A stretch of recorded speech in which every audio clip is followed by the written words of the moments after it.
dive into the conversation. Report indicates that Nigeria is losing nearly 50% of its food production. Yeah.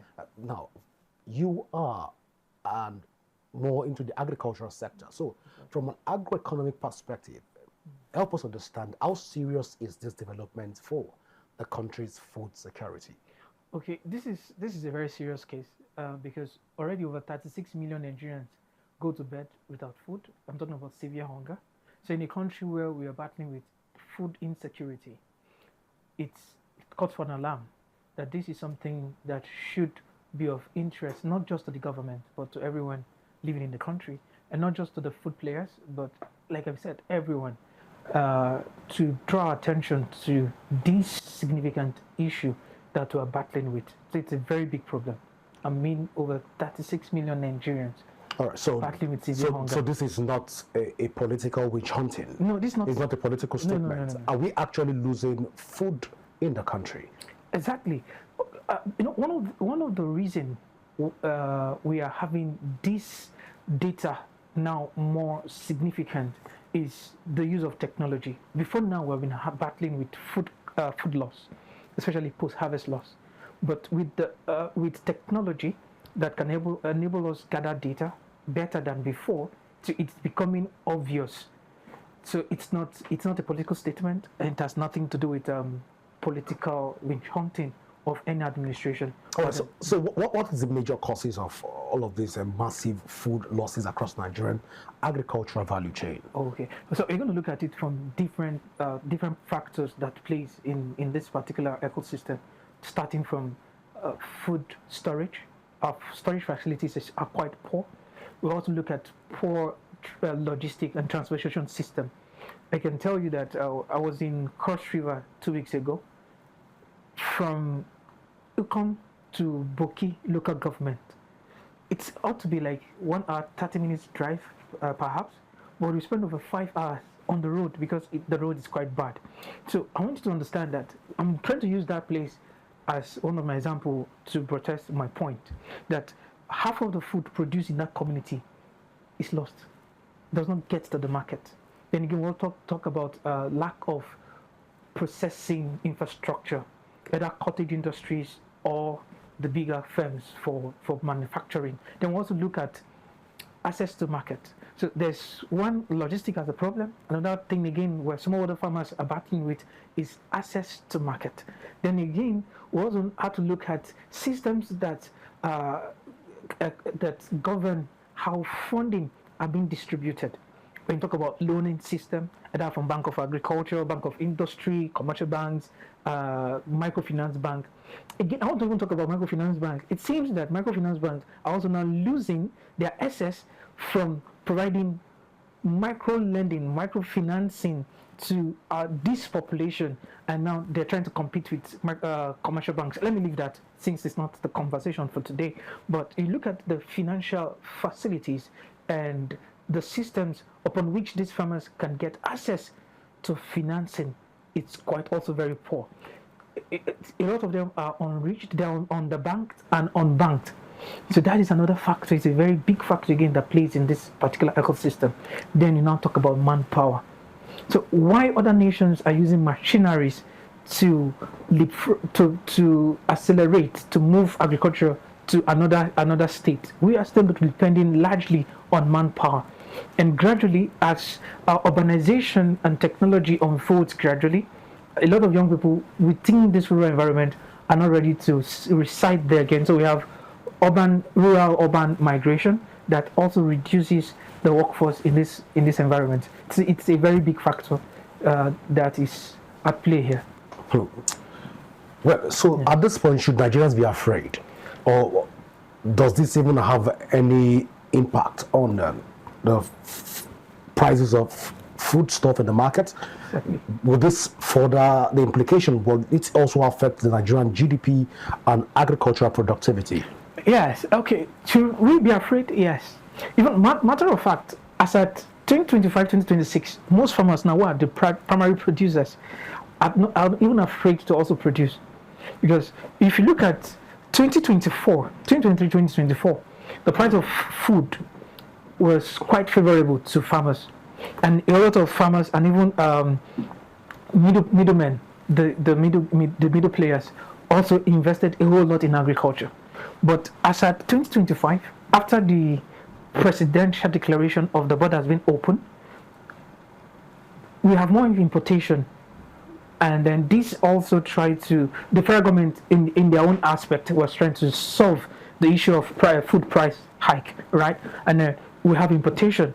And now, not considering that some of these farmers or some of these importers, they had subsidy that made them had cheaper production than what we have here. So as of 2025, 2026, what we're experiencing right now is farmers even losing in terms of their investment, and the return of investment is not when just opposite, it's not favorable. So that alone is that again is another factor to look into in all of this conversation. So should Nigeria be afraid? Yes.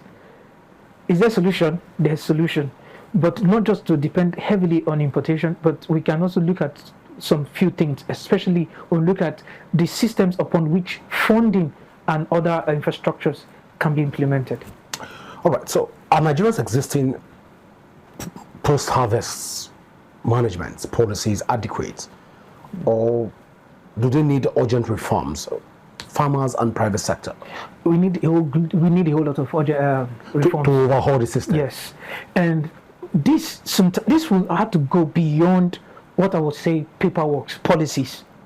Our policies are fine. Our policies are good. We have experienced it during the Buhari Osinbajo-led administration, where storage facilities, and I mentioned that one of the challenges we should look into is our storage facilities, and then the storage facility has its own role to play, because after harvest we have surplus, and sometimes we need proper storage, and that is where the farmers are afraid, where they start selling in cheaper price at the farm gate. We call it at the farm gate. You're trying to just sell it out so you don't lose.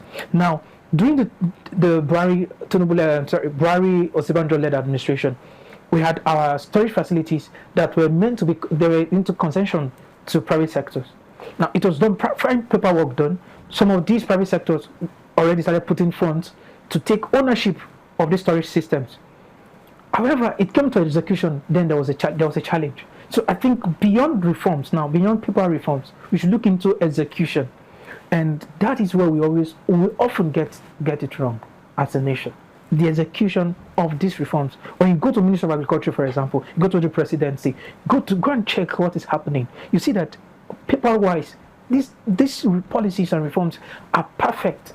You take it to any nation, I tell you, the nation, if they execute it, you are going to see a whole lot of progress. Matter of fact, the Agro-Brass program that has seemingly failed here in Nigeria was executed in Rwanda, and it changed the narrative in that country.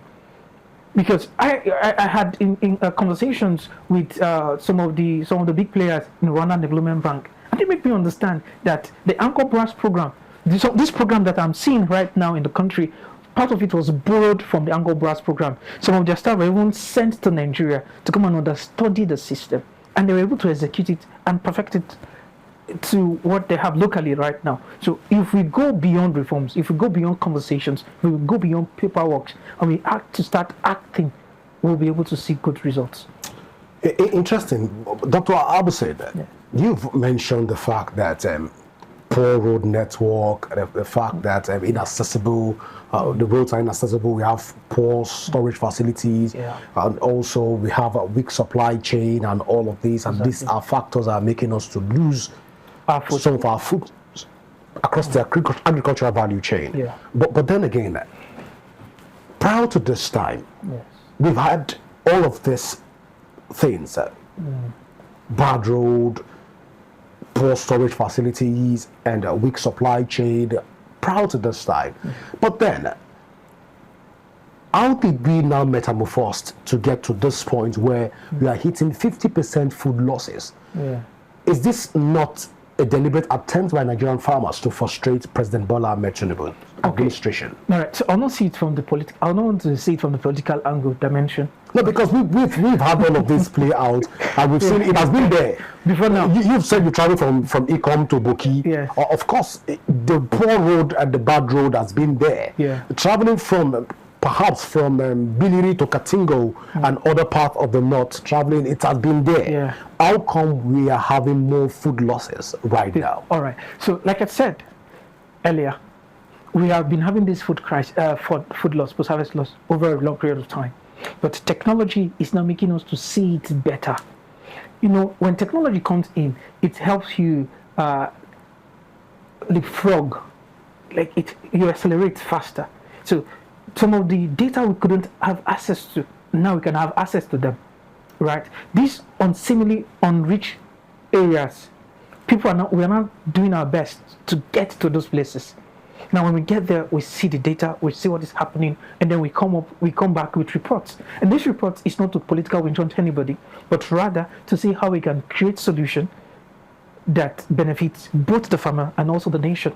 Because no nation want to see their farmers, want to see their primary producers labor in vain. It's not a good thing for us as a nation. And that is why we're also looking at it, aside from talking about the problem, what are possible solutions that we can look into. So this became more obvious with the advent of technology. So we can now have access to real data. I can tell you before now that most of our data are more of presumptions and assumptions. You know, I can assume that this is what is happening. Okay, maybe here, looking at this trend, this factor, this event, so we can be able to juxtapose and come. I don't think that at this point that most of the farmers are trying to implicate President Bola Ahmed Tinubu's administration. So these data are not from the farmers. Matter of fact, the farmers don't even know how much of their food have been wasted or have been lost. They only understand that the price. What can affect farmer is understanding the price of the farm produce. Like, okay, I bought bag of fertilizer for 75,000 naira, for example, and I'm selling my bag of maize for 35,000 naira. So this is where the farmer is more concerned about.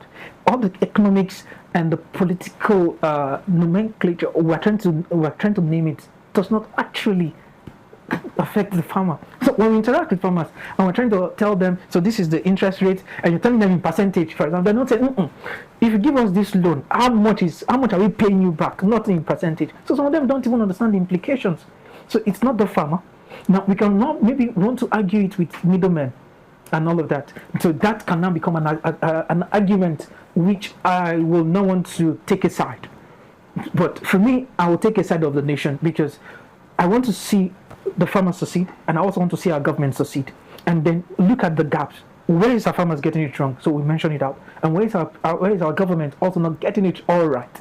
And what are those things that they are getting right? And where we can also lay emphasis on. Like I mentioned, some of the policies and reforms we have as a nation have been tried in other nations, and the nations have been able to see good results, better than what we are seeing right now, which has to do with execution.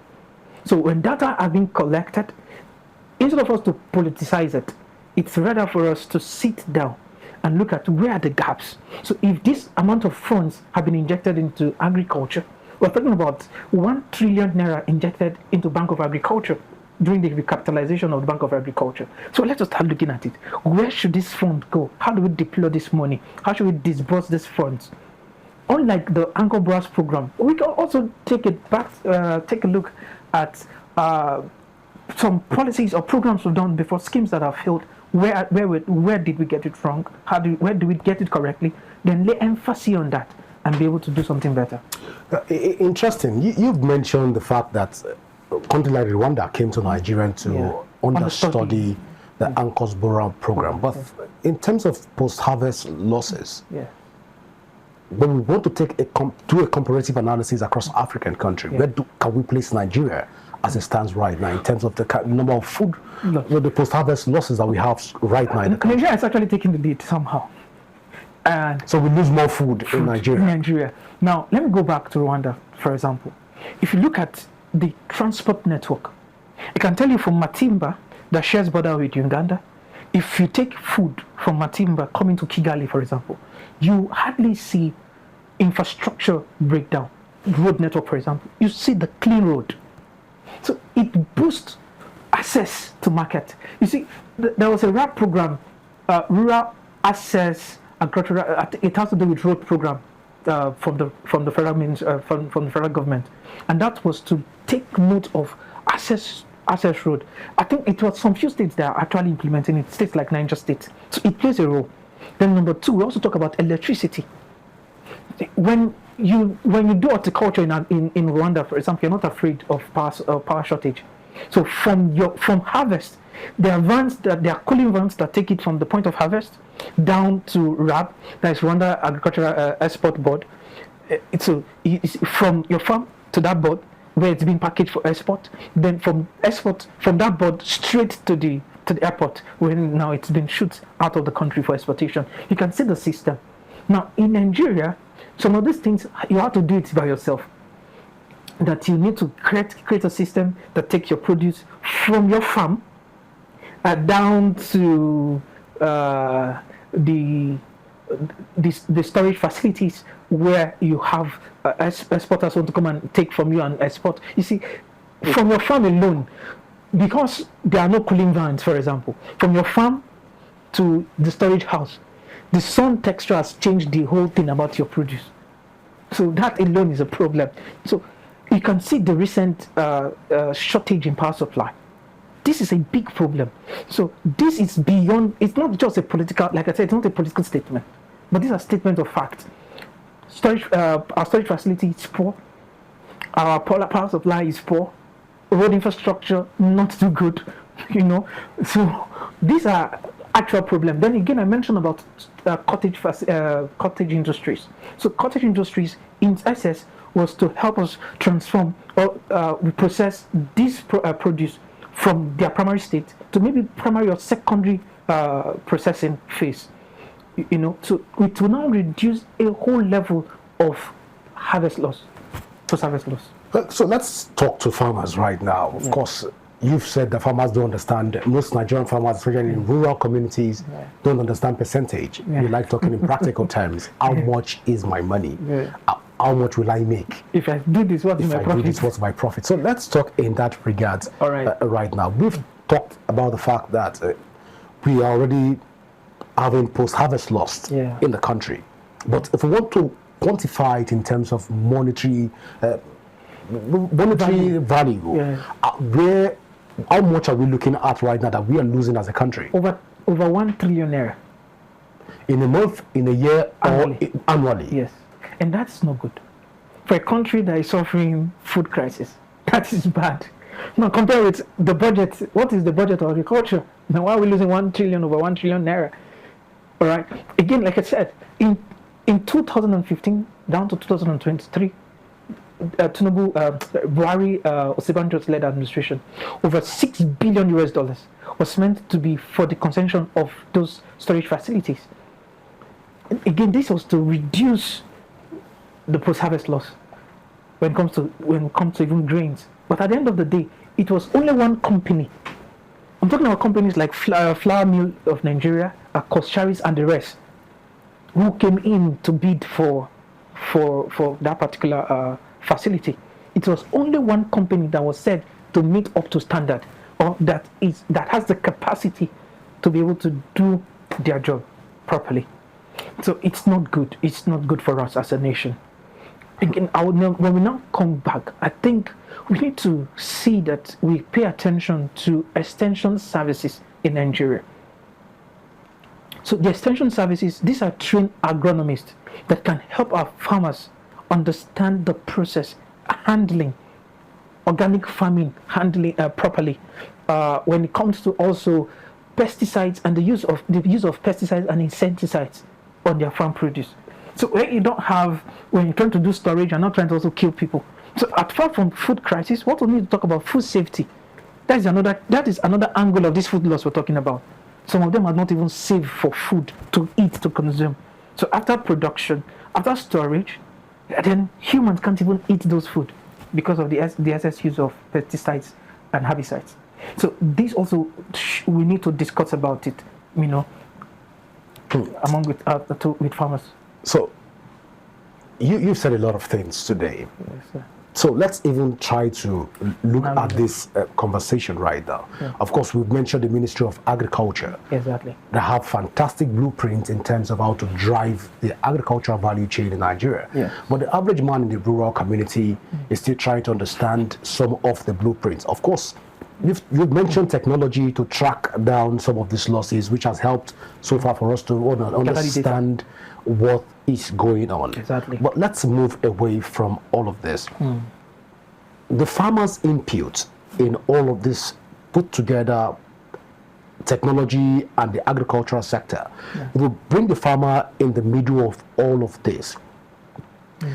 The Nigerian farmer, can we say, or should we now say that the Nigerian farmer should be even afraid, knowing full well that his product or his produce doesn't get to the final consumers? Some of his produce, he loses them on the road.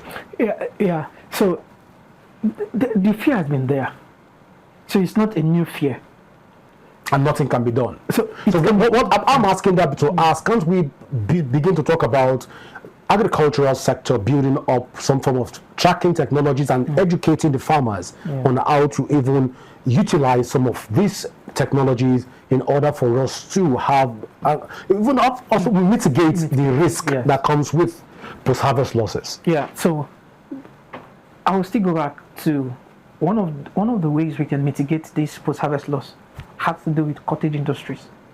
Cottage industries that we are trying to... But we're not ready for the cottage industry. Yeah, all right. So basically, one of the things I've seen is that you're not better than what we know. So there's a huge gap in Nigeria, which I'll see it as knowledge gap. And it's now our responsibility to become the players that solve this issue, especially when we compare our country with other countries. Now, let me take a quick glance. Let me just take us quickly to this. In Burundi, Tanzania, for example, Burundi especially, they are quite high in production of pineapple and banana. And I saw one thing very, very amazing there, that they convert banana, plantain to alcohol drinks, pineapple also to alcohol drinks. And now, was it like, are you advocating for alcohol? What I'm trying to say is this: wherever there's consumption, wherever we have consumption, there has to be production, right? Now, in Boki local government, for example, over 50% of the bananas and plantains planted in that place are lost. Don't even get from the farm to the, does not even get from the farm to the house. Talk more from the house to the market. We can convert them, and now we have some Cameroonians who come to spend weekends in Okom local government and Boki local government, for example. Okom. Yes, to come and while away time and then go back. And you see a whole lot of, because I was there over the weekend, and you could see a whole lot of nightlife over there. So it's very simple. It's to convert this produce to what is consumable, like I said, alcohol. So in Burundi, one of their native alcohol drinks is the banana drink, and they were showing me how they process it. Then we started having conversations with communities there in Boki, for example. When we went to Boki, we started having conversations. Can we set up this? Can we set up this? Can we set up these cottage industries? And the conversation was yes. So now what we're trying to do now is we're being able to build partnership with machine manufacturers for us to plant there. But again, working with cooperatives, because when it comes to an individual owning these machineries, it's expensive. They don't have collateral to own them, but as cooperatives, they can be able to own them. So what we're also trying to make them understand is what they call shared ownership, and then also reduce a level of risk. Before we will get to that Boki part of it, of course, we will come back to that conversation if time permits us, because I've been saying that our time is fast spent. But then, looking at the role of government in also addressing all of this concern, what can the government do at this point? Is there light at the end of the tunnel from even the governmental angle? All right, so for the government angle, it's very simple. When we talk about public-private partnership, it should not just be a conversation on the table with paperwork. There should be more of regulators. Government should play the role of regulating than becoming a player. So because this is what happens. The people of Nigeria don't have enough trust for a government yet. So when government becomes a player, what the people are saying is, let me just take a quick example. The Anchor Brass program. There are persons who do not pay the loan, who don't want to prepay the loan and tell you that this is our own fair share of the national cake. All right. So it makes funding quite difficult because the loans were given to be collected back, then to be recycled. Right.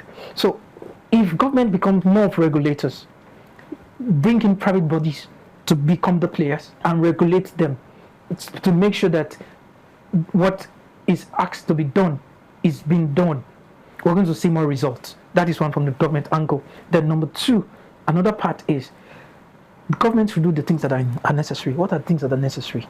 Road, power supply. Averagely, I can tell you that if there's power supply in this country and if there's good road in this country, everybody, the Nigerians have the capacity to surprise even the government. But when government wants to start doing the job of the citizens, and that's where the problem is, give us good road, give us power supply. Nigerians are not even talking about the amount of the cost of it. Let it be stable. You will see they will pay. I know how much I pay for my power. I know how much I pay for power. They say band A, and you know how much you are paying, and you're not still seeing the power. Then you're still trying to create another alternative. Sometimes the alternative is really more expensive than the power itself. So when this can be put into place, put in just the infrastructure and see people perform magic. Well, Dr. Abuhson, I have a lot of data with me here that I would have loved us to really dissect in terms of state-to-state analysis of food losses across the country and try to look at geopolitical data that we have here with us. But again, I've been signaled that our time is fast spent. I really wish we have time to do justice to all of this conversation, because I still understand that Nigeria is, in terms of its hectares of land, and we still about 0.0002. Over 60% of arable land. So we still understand all of those metrics, but then our time is fast spent. So this is what I want to say. Thank you so much, Dr. Abuhson, for finding that time to be with us. So we'll tag this to be the part one of this conversation, because we'll definitely bring you back. I'll be glad to help us make sense I'll be glad. The states are, because you've mentioned Buki. Of course, people from Buki watching right now, their ears are of course right now itching to find out what solutions you are profiling and what solutions that can also Nigerian government can also it can be replicated. So that's what the geopolitical zones will be looking out for in your next appearance. But thank you once again for finding that time to be with us. Thank you. Well, viewers, that's how we can go tonight on Correro. Do not forget that you can leave your thoughts, you can leave a comment on our various social media handle currently showing on your screen. And you can also download the Rapid TV app from your Android and iOS devices to keep track of our broadcast. My name is Godwin Sunday. Always remember that peace and unity are the pathways to progress. Do enjoy the rest of your night rest. Bye for now.